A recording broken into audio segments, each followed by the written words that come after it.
यहां भीड़ में बहुत सारे युवा आए हैं। 50% यहां महिलाएं आई हैं।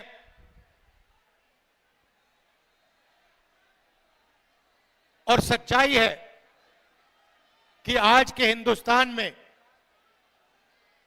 अगर कोई लोग दुखी है तो वो देश के युवा दुखी हैं बेरोजगारी के कारण, और देश की महिलाएं दुखी हैं महंगाई के कारण।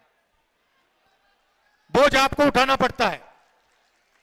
मोदी जी बड़े बड़े भाषण करते हैं,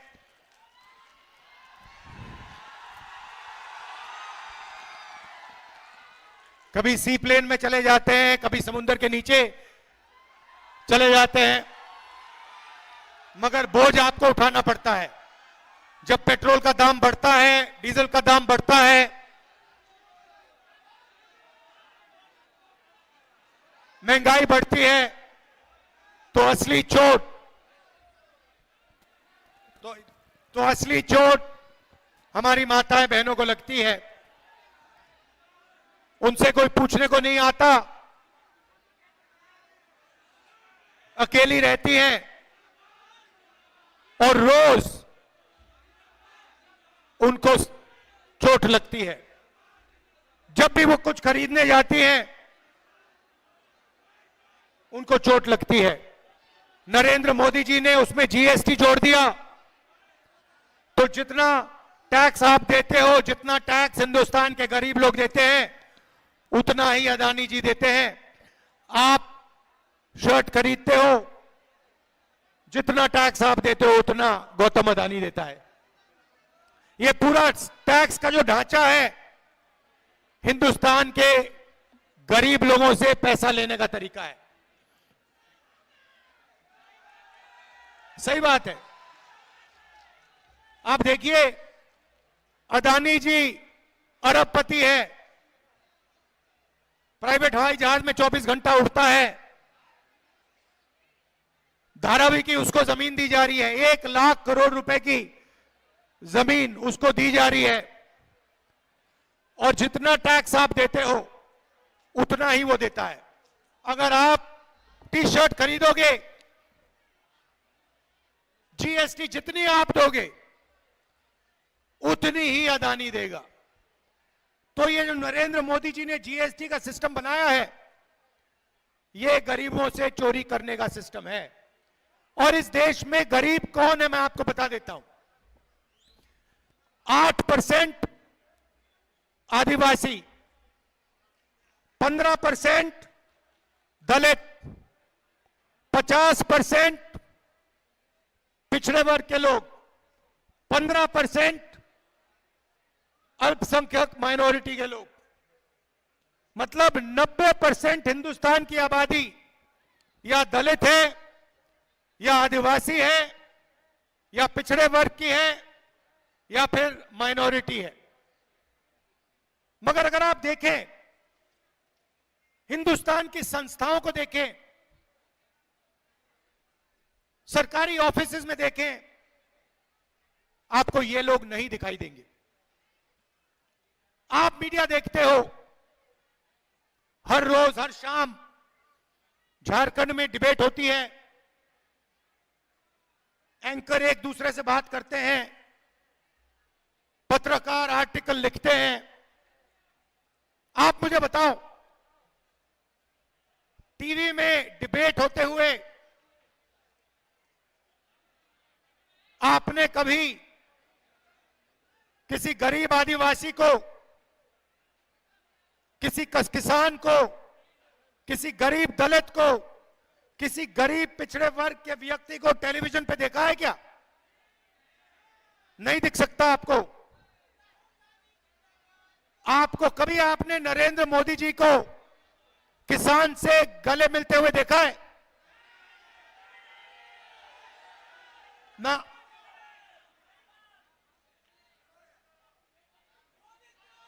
एक बार मैंने देखा नरेंद्र मोदी जी को वो तारों के पीछे, बार्ब्ड वायर के पीछे 10-15 गरीब बच्चे थे, झिझक झिझक के नरेंद्र मोदी जी उनके हाथ पकड़ रहे थे। हिंदुस्तान का प्रधानमंत्री गरीबों के पास जाता ही नहीं है, वो जाता ही नहीं है। किसानों के पास, आदिवासियों के पास, दलितों के पास, पिछड़ों के पास वो कभी नहीं जाते हैं। वो सिर्फ अदानी जी के साथ, अंबानी जी के साथ जाते हैं। भैया आपने बताया, देश में गरीब लोगों के घर में शादी होती है ना, नरेंद्र मोदी जी अंबानी की शादी में चले गए, किसी गरीब व्यक्ति की शादी में कभी गए? क्योंकि वो उनके हैं, वो आपके नहीं हैं। ये सच्चाई है। वो अरबपतियों का काम करते हैं। अब देखिए, जीएसटी का पैसा आप देते हो, आपके जेब से निकलता है और वो हिंदुस्तान की सरकार के पास जाता है, लाखों करोड़ रुपए। उसके बाद वो पैसा बजट में बंटता है। बजट को कौन बनाते हैं? 90 अफसर हिंदुस्तान के बजट को बनाते हैं। और झारखंड में जो पैसा बंटता है, यहां भी 70-80 अफसर उसको बांटते हैं। तो मैंने पता लगाया इन 90 अफसरों में जो हिंदुस्तान के बजट को बांटते हैं, इन 90 अफसरों में दलित कितने हैं, आदिवासी कितने हैं, पिछड़े वर्ग के कितने हैं, यह मैंने पता लगाया। आप हैरान हो जाओगे। आदिवासियों की आबादी 8% और हिंदुस्तान के जो बजट को बांटने वाले 90 अफसर हैं, उनमें आपका आदिवासी एक अफसर है, उसको पीछे बैठा रखा है। और अगर हिंदुस्तान की सरकार 100 रुपए खर्च करती है तो आदिवासी अफसर 10 पैसे का निर्णय लेता है। आपकी आबादी 8%, आपकी भागीदारी 100 रुपए में से 10 पैसे। दलित हिंदुस्तान में 15% हैं। 90 अफसरों में से 3 अफसर दलित। 100 रुपए खर्च होता है तो 1 रुपया दलित अफसर निर्णय लेते हैं। पिछड़े वर्ग कम से कम 50% हैं। 90 में से 3 पिछड़े वर्ग के अफसर हैं और 100 रुपए में से 5 रुपए का निर्णय ये लोग लेते हैं। जोड़ लीजिए, 90% आपकी आबादी है और 6 रुपए 10 पैसे 100 रुपए में से आप निर्णय लेते हो। बड़ी कंपनियों को देखो, अदानी, अंबानी, टाटा, बिरला, अगर आप इनके ऑफिसेज में जाओगे, इनकी मैनेजमेंट टीम को देखोगे, इनके मालिकों को देखोगे, आपको एक आदिवासी, एक दलित, एक पिछड़ा नहीं मिलेगा, एक अल्पसंख्यक नहीं मिलेगा। यह देश की सच्चाई है। और नरेंद्र मोदी जी का काम आपका ध्यान इस बात से भटकाने का है कि आपको पता ना लग जाए कि आज हिंदुस्तान में 90% आबादी की कोई भागीदारी नहीं है। सरकार में नहीं है, मीडिया में नहीं है, प्राइवेट अस्पतालों में नहीं है, प्राइवेट कॉलेजेस में नहीं है, शिक्षा के सिस्टम में नहीं है, जुडिशरी में नहीं है, आप कहीं के नहीं हो। अगर पिछड़ों को ढूंढना है, दलितों को ढूंढना है, आदिवासियों को ढूंढना है, मजदूरों की लाइन में जाओ, दलित, पिछड़े, आदिवासी लोग आपको मिलेंगे। लेबर की लाइन में जाओ, ये जो सड़कें बनाते हैं, ये जो इमारतें बनाते हैं, ये इनका खून पसीना से बनती हैं। ये अपना खून पसीना देते हैं, ये इमारतें बनती हैं, बड़े बड़े ऑफिस बनते हैं, मगर इन ऑफिसेज में ये लोग नहीं जा सकते। बड़े बड़े रेस्टोरेंट बनते हैं, ये लोग बनाते हैं। दलित, आदिवासी, पिछड़े वर्ग के लोग अपना खून पसीना देकर ये बड़ी बड़ी इमारतें, बड़े बड़े मॉल बनाते हैं, और इन मॉलों में आप लोग नहीं जा सकते। ये बदलना चाहता हूं मैं। अब बदलने का सबसे बड़ा तरीका जाति जनगणना, कि देश को पता लग जाए आदिवासी कितने हैं, दलित कितने हैं, पिछड़े वर्ग के लोग कितने हैं। दूध का दूध, पानी का पानी साफ हो जाए, पूरा पता लग जाए सबको कि भैया देश का धन कैसे बटा है, सरकारी संस्थाओं में हमारे कितने लोग हैं, दलित कितने हैं, आदिवासी कितने हैं, पिछड़े कितने हैं, सबको पता लग जाए। जिस दिन भाइयों और बहनों जाति जनगणना हो जाए, उस दिन हिंदुस्तान में क्रांतिकारी राजनीति शुरू हो जाएगी। और मैंने साफ कह दिया, पार्लियामेंट हाउस में मोदी जी के सामने कह दिया, मोदी जी आप जाति जनगणना को रोकने की कोशिश कर रहे हो। मैं और कांग्रेस पार्टी और इंडिया गठबंधन देश को वायदा देते हैं, पार्लियामेंट में, लोकसभा में वायदा देते हैं कि हम जाति जनगणना इसी लोकसभा में पास करवा के दिखाएंगे। और ये जो 50% की दीवार बना रखी है, रिजर्वेशन की दीवार बना रखी है, इसको हम तोड़ के इसको हम परे कर देंगे। रिजर्वेशन को हम 50% से ज्यादा कर देंगे। झारखंड में तो हमने कह दिया है, झारखंड में हमने कह दिया है आदिवासियों को 26% से 28% रिजर्वेशन हम बढ़ा के दे देंगे। दलितों को 10% से हम 12% कर देंगे, और पिछड़े वर्ग को 14% से हम 27% रिजर्वेशन दिलवा देंगे।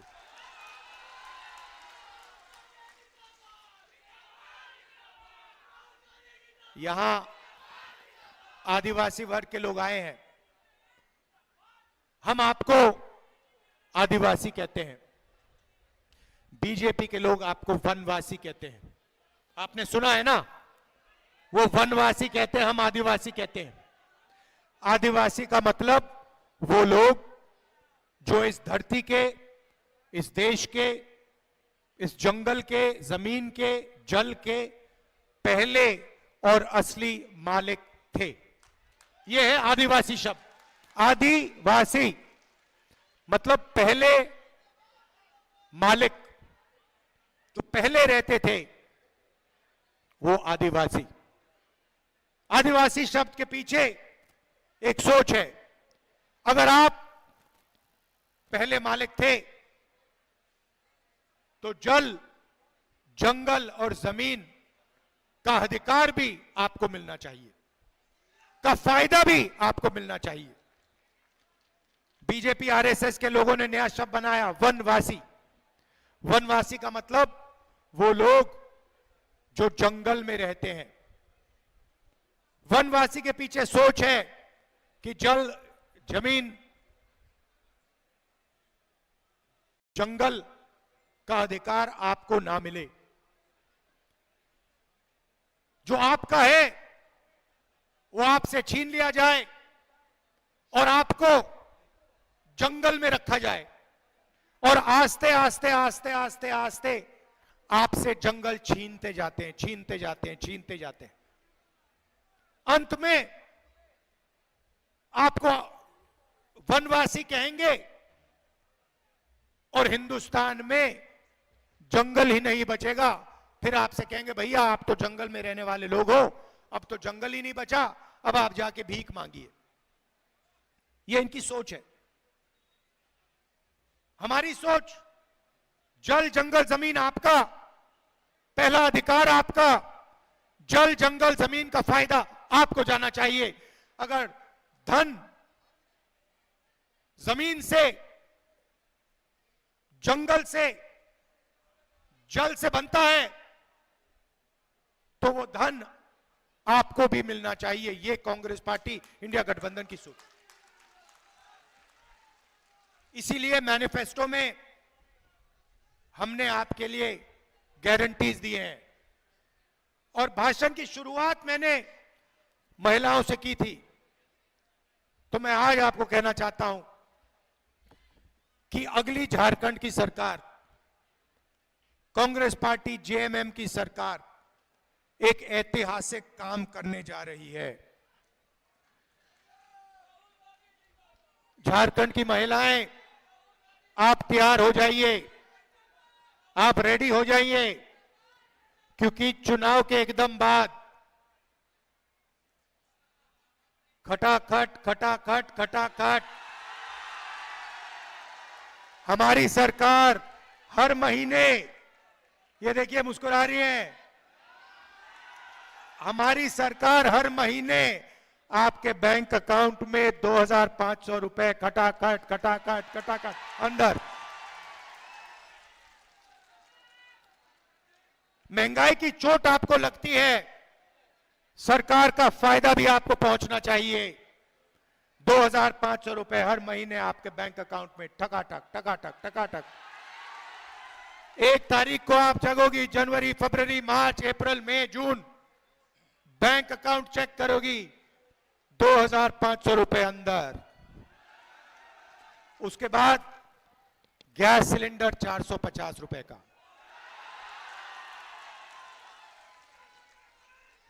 450 रुपए का गैस सिलेंडर, 2,500 रुपए बैंक अकाउंट के अंदर। 7 किलो राशन हर व्यक्ति को हर महीने आपकी इंडिया गठबंधन की सरकार देने जा रही है। युवाओं के लिए 10 लाख युवाओं को रोजगार, 500 एकड़ का इंडस्ट्रियल पार्क और डिग्री कॉलेज झारखंड के हर ब्लॉक में और प्रोफेशनल कॉलेज हर डिस्ट्रिक्ट में हमारी सरकार बनाने जा रही है।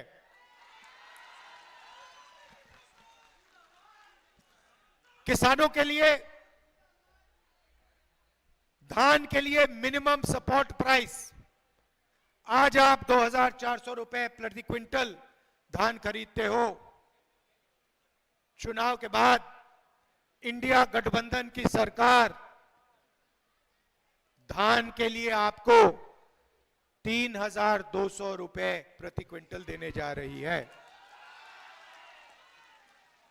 भाई और बहनों, हमने मन बना लिया है, जितना पैसा नरेंद्र मोदी अरबपतियों को देगा, उतना पैसा हम गरीबों को, किसानों को, मजदूरों को, युवाओं को देंगे।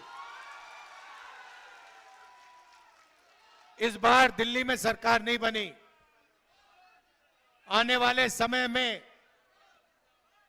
दिल्ली में इंडिया गठबंधन की कांग्रेस पार्टी की सरकार आएगी, तो फिर देखना गरीबों को कैसे मजे मिलेंगे, किसानों को, मजदूरों को, जो अपना खून पसीना देते हैं, 24 घंटा काम करते हैं, सड़क बनाते हैं, देश को भोजन देते हैं, छोटे व्यापारी लोग जो रोजगार देते हैं, छोटे बिजनेस वाले लोग जो रोजगार देते हैं देश को, उनकी मदद करने वाली सरकार होनी चाहिए। नरेंद्र मोदी ने 6 लाख करोड़ कर्जा माफ किया है, अरबपतियों का। किसान कर्जा माफी मांगता है, नरेंद्र मोदी कहता है तुम्हें नहीं देंगे। गरीब व्यक्ति कर्जा माफी मांगता है, कहता है हम नहीं देंगे। अरबपतियों के लिए टैक्स माफ हो जाएगा, कर्जा माफ हो जाएगा, जमीन दी जाएगी। ऐसी सरकार झारखंड में नहीं आनी चाहिए। नहीं आएगी ना? इंडिया गठबंधन की सरकार बनाइए, 2,500 रुपए प्रति महीना वाली सरकार बनाइए, 3,200 रुपए प्रति क्विंटल वाली सरकार बनवाइए, और 200 यूनिट बिजली फ्री में देने वाली सरकार बनाइए। आप सबका दिल से बहुत बहुत धन्यवाद। बहुत जोश है आप में। नमस्कार, जय हिंद।